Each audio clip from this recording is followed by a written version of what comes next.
iniciar a gravação aqui, como sempre, né? E aí a gente tem que fazer aquela jogadinha de duplicar aqui, e aí tudo certo.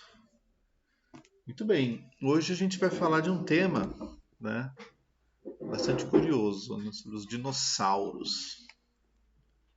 Certo, Marquinhos? Certo. Isso aí, né? Então, bem coloridos. Vamos lá. Tem uma coisa importante, né? A ciência, ela traz alguns números que são bem impressionantes, vamos assim dizer, né? Quando a gente fala a respeito do universo, da Terra como um todo, né? 13,8 bilhões, né? Não é nenhuma fortuna, Marquinhos. Não é fortuna de ninguém lá. Mas, na verdade, é a idade estimada do universo, né? Então, os cientistas eles chegaram nesse cálculo, analisando os dados astronômicos, né?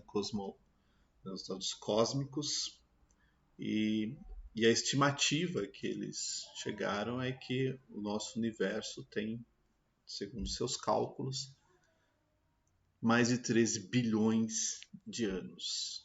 É muito tempo. Só que aqui a gente está falando do universo como um todo, né? Se a gente pensar na Terra, a Terra teria apenas um terço dessa idade. A gente está falando de cerca de 4 bilhões e meio de anos que esse planeta azul flutuando no universo tem de idade. Tá? A Bíblia não diz qual que é a idade das coisas, né? Se são 13 bilhões, se são mais, se são menos. Então aqui são números que a ciência encontrou através das pesquisas, através dos cálculos que eles fizeram. Então essa é a idade, e são números realmente impressionantes. E tem uma coisa interessante, né? Porque independente se a gente consegue validar ou não a dimensão desses números, eles de maneira nenhuma, né, diminuem a grandeza do nosso Deus. Ali é a grandeza, mas aí na pressa eu esqueci de terminar a frase. Tá? Mas olha só esse salmo aqui, né? Salmo 90, versículo 2. Antes que os montes nascessem e tu formasses a terra e o mundo, de eternidade a eternidade, tu és Deus. Tá? Eu acho que se a terra tem essa quantidade toda de tempo, 4 bilhões e meio, ou o universo aí quase 14 bilhões de anos, eu acho que isso só reforça a grandeza do nosso Deus, porque mesmo o universo tão antigo, Deus continua sendo Deus de eternidade em eternidade. Então, o tempo para ele não é o tempo nosso, né? Ele não tem, como um ser eterno, não tem essa preocupação de saber que são 9 horas e 34 minutos. Ou que amanhã tem que abençoar, né, o Marquinhos, ou o Val, ou a Dona Júlia. Não tem essa preocupação com o tempo. O tempo para ele não tem esse peso como nós damos para o tempo, né? Como um valor que a gente, ao perder, né, a gente perde. Não dá para recuperar o tempo, né? Essa é a única medida que realmente, quando a gente perde, né? Professor, Eu. não sei se essa pergunta tem resposta, mas o inferno já tinha caído, Lúcifer, quando Deus criou a Terra? É uma ótima pergunta. Ela não tem uma resposta fácil, porque a gente não tem a. O que a gente sabe é quando a gente. E aí a pastora trouxe um ponto que não comentamos em nenhum momento, mas vale a pena comentar. Quando a gente fala da criação de Deus, a gente não está falando só da criação física. Falamos também da criação espiritual, que ele criou todas as coisas. as coisas que a gente vê e também as coisas que a gente não vê. As coisas físicas, mas também as coisas espirituais. E essas duas criações, vamos dizer assim, a criação espiritual e a criação natural, né, da nossa existência, tanto uma quanto outra é obra da mão de Deus. Então Deus criou os anjos assim como criou os homens. Mas em um determinado momento, que nós não sabemos dizer quando, uma parte dos anjos acabaram se rebelando contra Deus. Então, se foi antes de criar a terra, pastora, ou depois, não tem nenhuma evidência na Bíblia para a gente dizer isso. Sei que a Bíblia diz que quando Deus criou todas as coisas, os anjos se alegraram, né? Os anjos se alegraram com a criação de Deus. E quando a gente vê o Gênesis, né, ali Satanás já tinha caído. Quanto tempo exatamente, não, mas que ali, quando Deus criou o homem e colocou no jardim, né, o primeiro casal, a queda de Lúcifer já tinha acontecido. Então, se foi na ocasião ou antes, aí não tem nenhuma evidência para a gente poder apoiar. O que acontece, e que talvez vocês vejam em alguns lugares, é uma tese, uma teoria que diz o seguinte, que, né, e até vale a pena aproveitar que o versículo já está aqui, né, que isso é uma tese, tá, gente? Não quer dizer que isso realmente aconteceu, porque a gente não tem evidência, mas entre este versículo aqui e este versículo aqui, né, que Deus criou os céus e a terra, criou tudo lindo. Mas tem uma tese que diz que quando Lúcifer pecou, ele caiu nesse mundo e ele deixou esse mundo sem forma e vazio. É uma tese, tá? Então a tese diz o seguinte, que Deus criou tudo lindo, perfeito. Mas a queda de Lúcifer foi uma queda que fez um estrago aqui nesse planeta. Não tem nenhuma evidência, né? Oi? Ele caiu pro outro lado. Podia ter caído em outro planeta, talvez, né? Mas é uma tese, não tem nenhuma evidência para afirmar, mas talvez vocês vejam isso em alguns lugares. Tá? Então, eu particularmente não acredito. Eu acho que não. Né? Quando a gente vai lá para Isaías, por exemplo, Isaías fala que Deus não criou a terra para ser um caos, mas ele criou para ser habitada. Então, não faz muito sentido Lúcifer ter destruído isso aqui, porque não tem nenhuma evidência, né, que confirme isso. Mas vamos lá, continuando, deixa eu voltar aqui. Então, 13 bilhões, 4 bilhões e meio não diminuem a grandeza do nosso Deus. Mas a questão é, os dinossauros, será que eles foram mencionados na Bíblia? Marquinhos, precisamos, né? Eu acho que não. Precisamos pensar um pouquinho, né? Gente, tem alguns estudiosos que usam as referências a Leviatã, os dragões, monstros marinhos, o próprio Behemonte, nesses versículos que estão aqui. Esses estudiosos, eles acreditam que as menções, não que esses seres, tá? Até porque a gente sabe que tem uma representação espiritual também nesses seres, então acho que é para desassociar o espiritual do natural, mas alguns estudiosos acreditam que as menções a esses seres que vocês estão vendo aqui em azul, Leviatã, dragões e Behemonte, na verdade são memórias que a humanidade tem de seres pré-históricos. Só que como é uma diferença de tempo enorme, então eles têm esses nomes como associações a seres pré-históricos. Se você for para Jó, ou mesmo para o Salmo 74, versículo 13, você vai ver muita referência a respeito dos monstros marinhos. E a gente sabe que na nossa época não foi encontrado nenhuma evidência de um monstro marinho pairando aí no Atlântico, né? Então, na nossa época isso não existe. Então, o que os estudiosos acreditam, alguns na verdade, é que por mais que a gente tenha representações espirituais associadas com cada um desses seres que você vê aqui no destaque, tá? Porque a gente sabe que o dragão remete a Lúcifer, né? Mesma coisa, o Leviatã tem uma questão espiritual, né? O próprio Behemonte, mas por mais que esses seres tenham as suas representações espirituais, eles de alguma forma são memórias que a humanidade da época, aqui a gente está falando de 4.000 anos atrás, né? Talvez até mais, principalmente no caso de Jó, né?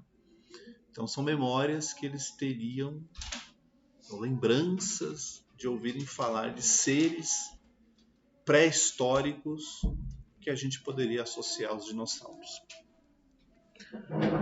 De certa forma faz sentido, porque obviamente Deus criou todas as coisas, inclusive os dinossauros, né?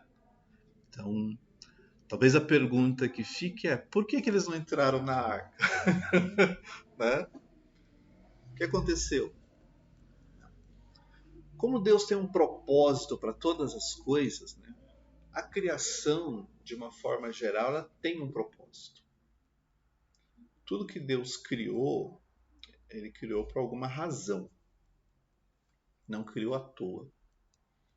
Talvez a gente ainda não conseguiu entender efetivamente qual que é o propósito de todas as coisas, mas ter criado dinossauros, seres pré-históricos, né, estava tudo dentro desse propósito. Uma coisa que eu comecei a falar na semana passada é que a Bíblia ela não é uma história dos animais. Então não são todos os animais que aparecem na Bíblia. Por exemplo, não aparece gato na Bíblia. Mas eles existem. Não é? Também não se fala de zebra. Mas as zebras existem. Elas não são mencionadas na Bíblia. De fato, os animais eles só aparecem na Bíblia quando, de alguma forma, a história, a presença deles se faz necessária na história que a Bíblia está narrando. Um exemplo. A mula de Balaão, que falou. Então, podia ser uma mula, podia ser um camelo, mas no caso ali foi uma mula. Tá? Talvez se ela não aparecesse, ficaria uma coisa meio sem sentido, né? Como que a Balaão foi alertado do anjo que estava com a espada desembainhada se estava sozinho? Né? A mula entrou ali na história porque era uma parte dessa narrativa a respeito de Balaão que Deus, né, inspirou os escritores a deixar registrado. O leão e o urso de Davi. Davi disse que matou o leão, matou o urso. Leão e urso existiam naquela época e existem até hoje. Quando Davi afronta Golias, como que Golias responde para Davi? Responde da seguinte maneira: por acaso eu sou um cachorro para você vir com pedras? Então, cachorro existe, estava sendo mencionado ali. Né? Então, os animais eles aparecem no texto bíblico quando existe algum interesse, né, na história de mencioná-los. De outra forma, eles vão ficar de fora. A Bíblia fala de escorpião. Né? O próprio Jesus, né, fala de escorpiões. Né? Tem o exemplo de Paulo, né, que também foi picado por uma víbora. Então, víboras aparecem. Então, os animais eles entram nessa narrativa quando realmente tem um propósito. Mas muitos animais ficaram de fora do texto.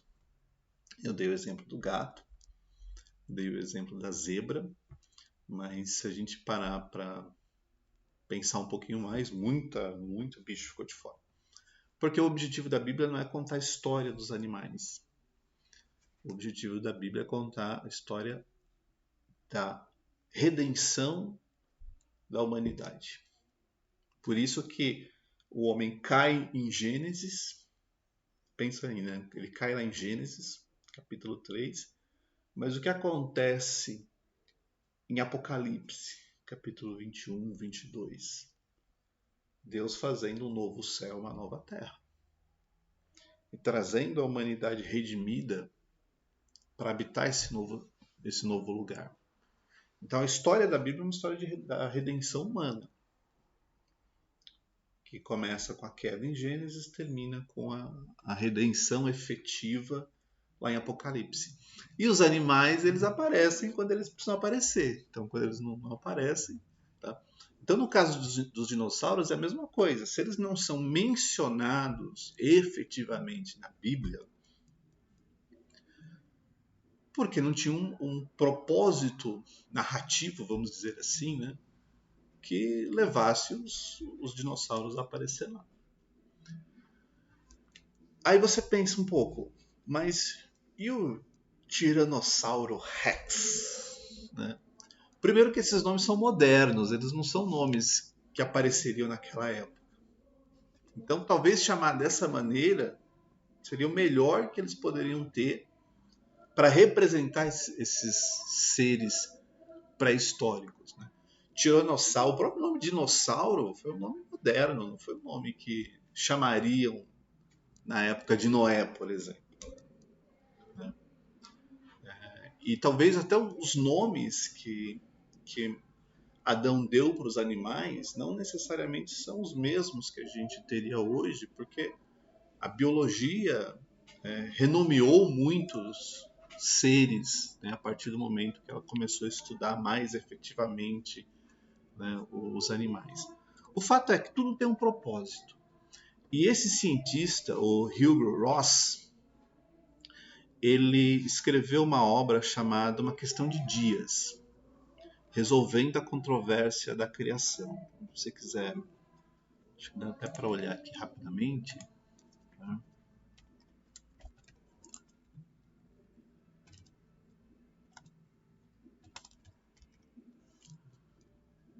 Acho que tem na Amazon. Tem. Aqui. Esse é o livro que eu estou mencionando ali. Esse autor, Hugh Ross, além de cristão, ele também é um astrônomo. Ele é um cientista. Tá? Dá até para a gente fazer o seguinte, pegar esse texto aqui, levar para o Google. Vamos ver o que a gente tem nesse livro que eu peguei como exemplo.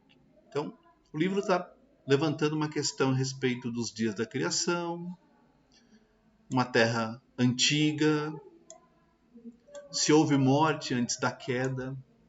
Isso aqui é uma pergunta importante, né? Antes do homem cair, os animais podiam morrer? Marquinhos. Não sei. Mas o que esse cientista ele traz como discussão, né, nessa obra? Ele traz exatamente um ponto que é bastante coerente. Deixa eu voltar a projetar aqui, né, tirado desse livro. Eu não sei se ele tem em português, tá? Peguei já a edição em inglês.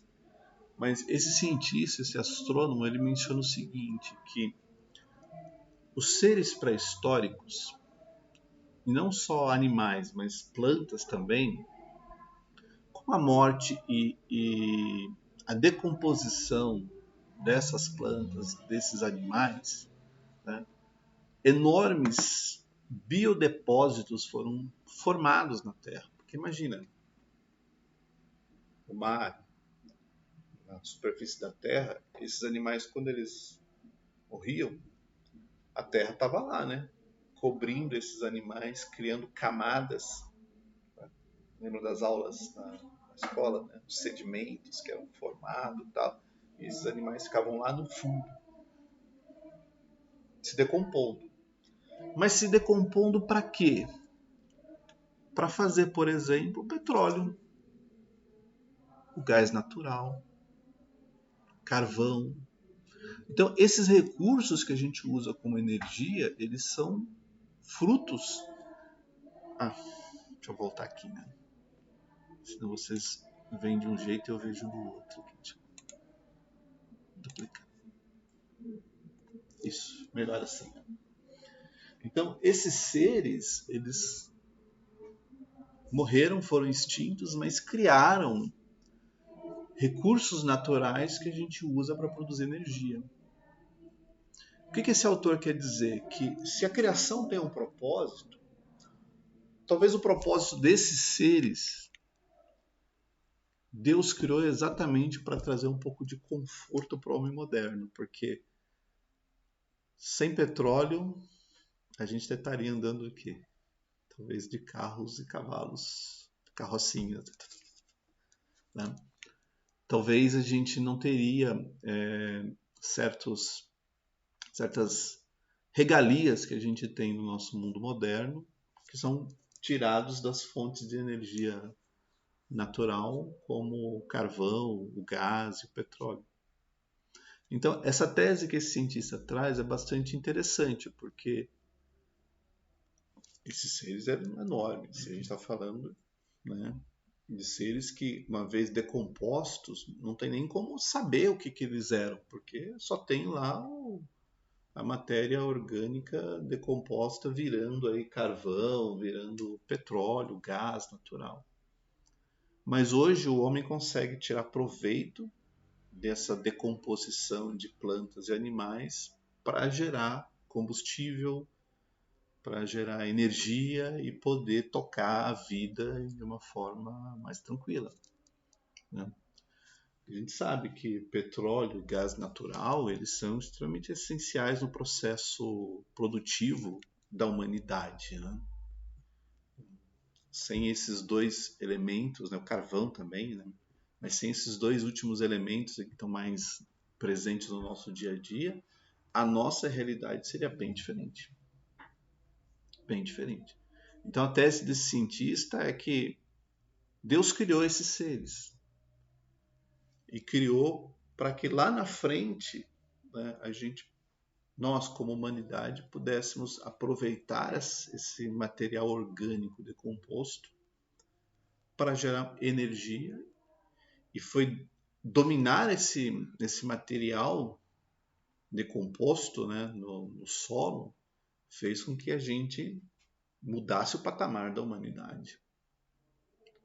Porque imagina se o homem não tivesse aprendido a transformar o petróleo em energia e fazer dessa energia todo o maquinário que a gente teve, principalmente no começo da Revolução Industrial, para produzir em massa, para desenvolver veículos e tudo mais. A gente estaria andando igual os Flintstones, né? Lembra do desenho lá? E o carro vai andando. Seria um pouco disso, né? Eu acho interessante esse pensamento, porque, de certa forma, ele faz bastante sentido, né? E Deus, como criador, pode ter usado critérios e motivos que talvez a gente não consiga imaginar. O que vocês acham? É para se pensar, né? Não é? É para se pensar. Porque se esses seres tivessem morrido, decompostos lá, no fundo do oceano, no profundo da Terra, e eles não servissem para nada, seria simplesmente restos mortais de animais pré-históricos, seria uma coisa meio, né, à toa. Mas, de certa forma, eu gosto dessa ideia. Concordo 100% com ela? Não sei. A gente teria que ler um pouquinho mais a respeito aí do pensamento desse cientista para saber, mas que é uma coisa que tem sentido, tem sentido. E a ciência, gente, tem exatamente esse propósito de fazer a gente refletir se aquilo tem sentido ou não. Você pode não concordar totalmente, mas faz sentido? Se faz sentido, é uma das coisas que a gente precisa levar em consideração.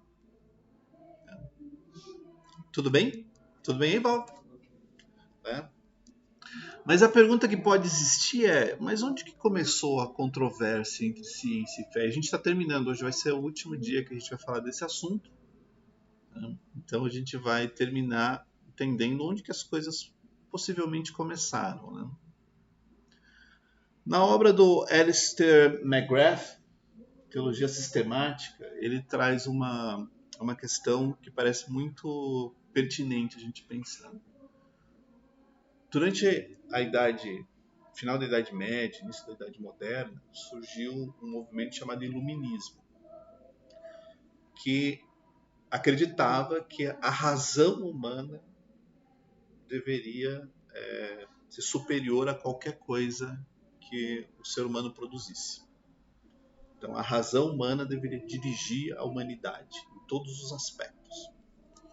Isso foi muito forte aí nos Estados Unidos, na Europa, e aqui a gente tem alguns expoentes, né? Rousseau, Voltaire, Descartes, Kant são expoentes do iluminismo. E o que o iluminismo fez? Já que a razão deveria dirigir toda a humanidade, eles olhavam para o cristianismo e começavam a encontrar alguns pontos difíceis de concordar. E esses pontos que na visão iluminista eram difíceis de concordar, geravam toda a controvérsia entre a ciência e a fé cristã. E esses pontos, eles são exatamente esses que vocês estão vendo aqui. O iluminismo questionava a possibilidade de ter milagres, porque para eles milagres era uma coisa que fugia da razão. Então, para eles, mortos não ressuscitam. Então, se a Bíblia fala de ressurreição, isso não pode existir. Isso foge da razão. Cegos não enxergam. Então, se eles enxergam ou voltaram a enxergar, não faz sentido. Água não se transforma em vinho, então não faz sentido. Então, começaram a questionar que os milagres que a Bíblia apresenta no seu texto não poderiam ser reais, porque para o iluminista, milagre é uma coisa que não se explica pela razão. E a razão deveria ser tudo o que o homem poderia ter para dirigir a sua vida. O próprio conceito de revelação. Para os iluministas, Deus não revela nada. Porque primeiro, ele, na cabeça do iluminista, ele deveria existir. E se ele fosse, né, pensando como um iluminista, se ele fosse quem fosse, um ser sobrenatural, por que ele perderia tempo com a humanidade, que é um ser finito e limitado? Para o iluminista, é a mesma coisa você querer ensinar uma formiga a trilhar o caminho dela. Não faz sentido, porque eu, superior à formiga, por que eu vou ensinar a formiga a andar?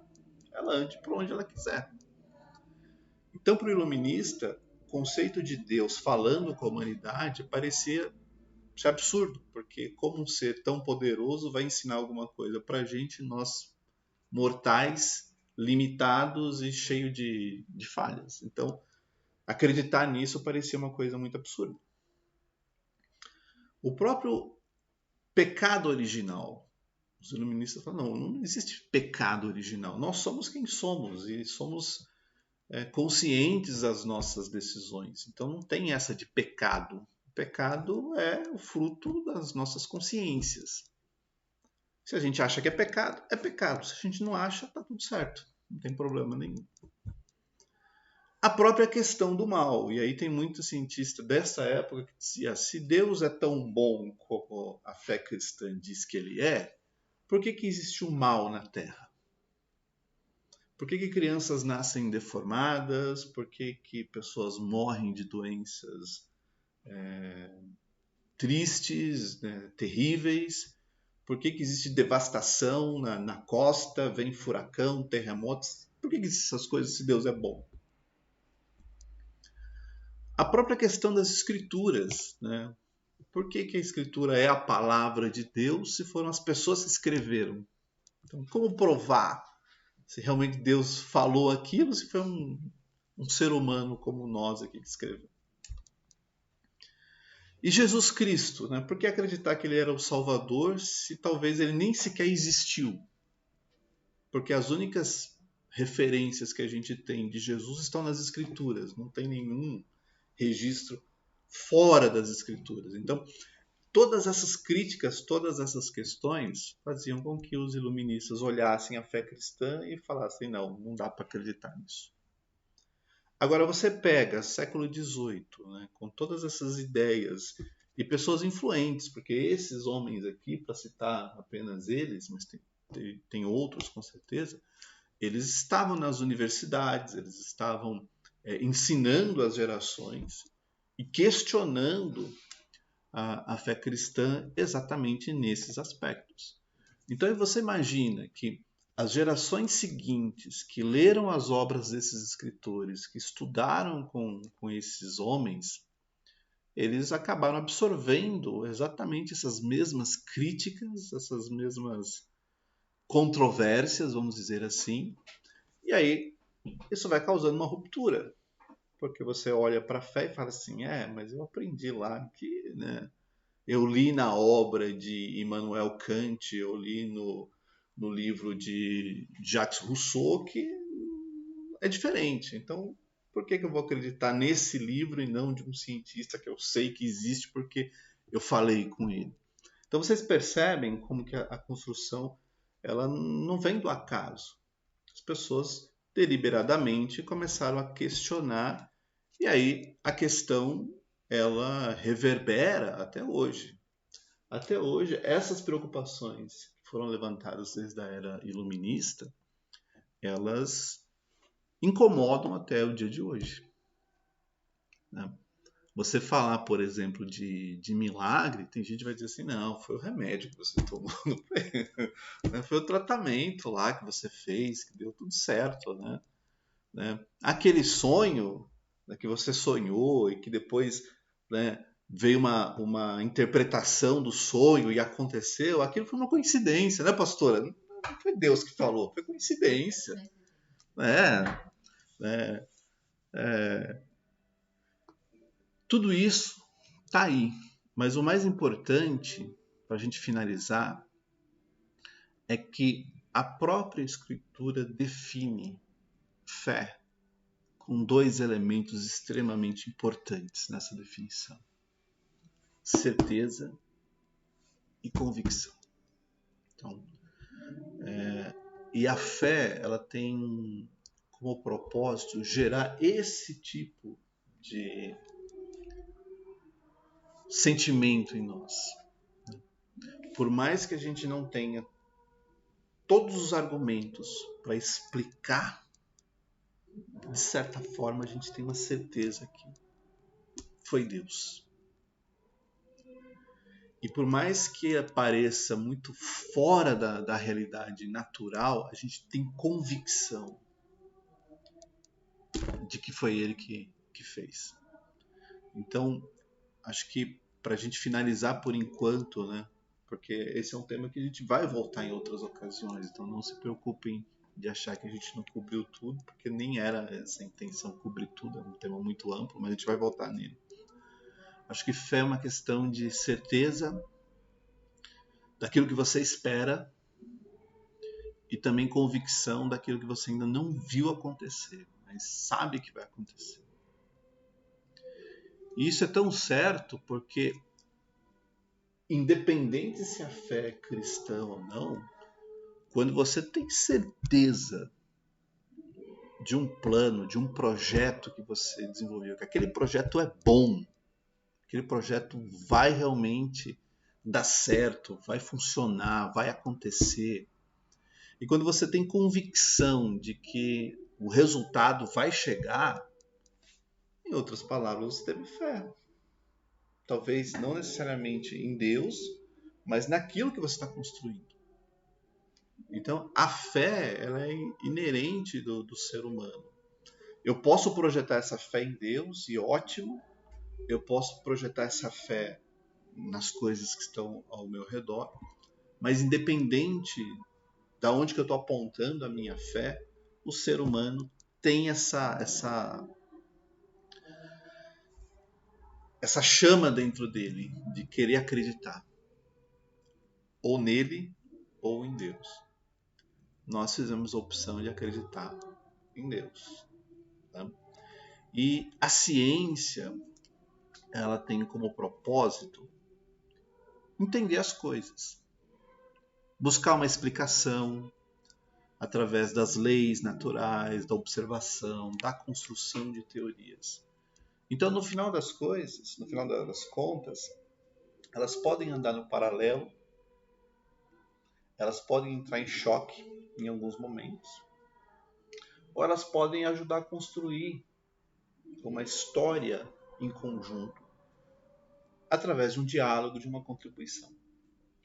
O que nós, como cristãos, não precisamos fazer é entrar na polarização. Achar que toda ciência é ruim, porque não é toda ciência que é ruim. Talvez são as teorias que a humanidade cria que são ruins. Tá? Teve muitas teorias ruins que depois se provaram aí que não se sustentam. Né? E ainda hoje tem teorias que surgem que são ruins. Então, como cristãos, nós temos que ser críticos para identificar o que é uma ciência boa e o que é uma ciência ruim, porque existe ciência ruim, né, pastora? Tem ciência ruim. Ciência ruim é aquela ciência feita já com preconceitos. Aquela onde você já tem uma resposta e você só quer simplesmente que tudo confirme aquilo que você já acredita. Totalmente tendenciosa. Então, essa ciência existe. E a gente tem só que tomar o cuidado para não se conformar com essa ciência ruim, tendenciosa. E dizer, não, essa ciência não é boa. Por que não é boa? Porque ela pode ter bons argumentos, mas se ela fosse realmente verdadeira, seria uma lei e não uma teoria. Porque a teoria ela é só baseada, falei para vocês, né, em argumentos e na aceitação de quem acredita que aqueles argumentos fazem sentido. A teoria está totalmente atrelada a isso. E a gente pode inventar teorias de tudo. Se a gente tiver bons argumentos e pessoas que acreditam naquilo, criou-se uma teoria. Lá na frente ela pode se mostrar equivocada, com certeza.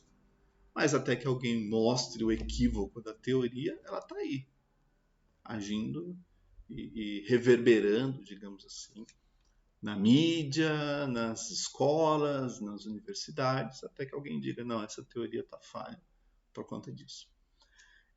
Para terminar, tem um livro, deixa eu ver se eu encontro aqui, chama-se, eu mencionei já para vocês, O Despertar de Tudo. Esse aqui, ó.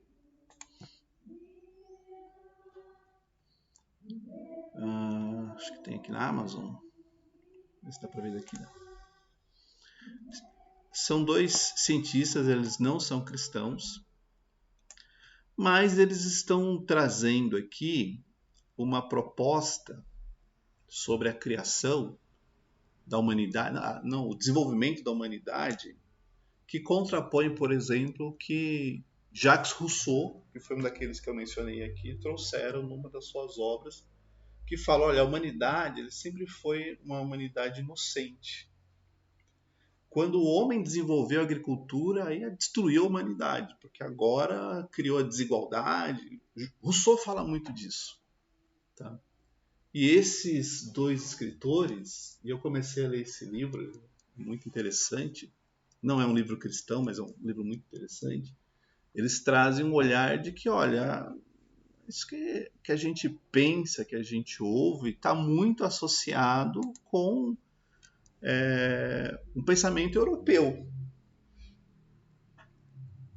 totalmente eurocêntrico, né? Então, assim, é o pensamento europeu a respeito da humanidade. E a coisa parece ser muito mais complexa do que esse pensamento trouxe. Então é um livro bem bacana. Então, eu comecei a ler, quero terminar, e aí depois eu conto para vocês um pouquinho mais, tá bom? Próxima semana a gente vai começar um assunto bem importante, né, polêmico, que é sobre machismo. E como que o machismo ele se apresenta na história da Bíblia. Marquinhos, a Bíblia é machista? Marquinhos diria, as pessoas da Bíblia, muito provavelmente. Agora, né, o texto como em si é só um texto. Então a gente vai... Jesus não é machista, mas na interpretação daquilo que ele fez, as pessoas se tornaram machistas. Exatamente. A gente vai ver que tem um elemento, pessoal. Quando você pega as escrituras, você pode dividir as escrituras em 4 partes. Qualquer livro da Bíblia você pode dividir em 4 partes. A primeira parte, eu vou começar aqui, mas a gente vai terminar na próxima semana. A primeira parte está relacionada com a fala de Deus, aquilo que Deus disse. A segunda parte é a revelação daquilo que Deus deu para o homem. Então, quando, por exemplo, um profeta diz que em Belém vai nascer o Messias, e depois de anos o Messias nasce em Belém, aquilo que o profeta falou foi uma revelação de Deus. Ele não tinha como saber aquilo. A segunda parte é a fala do homem. Então tem a fala de Deus, tem a fala do homem. Quando você vê, por exemplo, Jó amaldiçoando o seu nascimento, é a fala do homem. Não quer dizer que porque eu estou passando uma luta eu preciso amaldiçoar o dia que eu nasci. Certo, Marquinhos? Não vamos ser tão exagerados, né? E a segunda, né, a terceira, a quarta são os eventos que aparecem na Bíblia. Quando você vê Davi escrevendo uma carta para o seu general, dizendo, coloca esse homem na frente, depois manda recuar e deixa ele morrer, não quer dizer que eu posso agir dessa maneira no meu ambiente de trabalho. Fazer cilada para as pessoas se prejudicarem, não é verdade? Ah, mas também está na Bíblia. Então, se Davi fez, tudo bem se eu fizer também, porque Davi fez, e olha só, ele era Davi. Então, esses 4 elementos, a fala de Deus, a revelação de Deus, a fala do homem e os eventos do homem, estão presentes nas Escrituras. Aonde está a confusão? É quando eu misturo a fala do homem com a revelação de Deus. É essa mistura que gera toda a confusão, porque eu pego a fala do homem e trato aquilo como uma revelação de Deus e digo que tem que ser desse jeito, mas eu estou esquecendo que quem falou foi o homem, não foi Deus. E a Bíblia tem a fala de Deus e tem a fala do homem. Vocês estão me entendendo? Semana que vem a gente continua. Então, Deus abençoe vocês.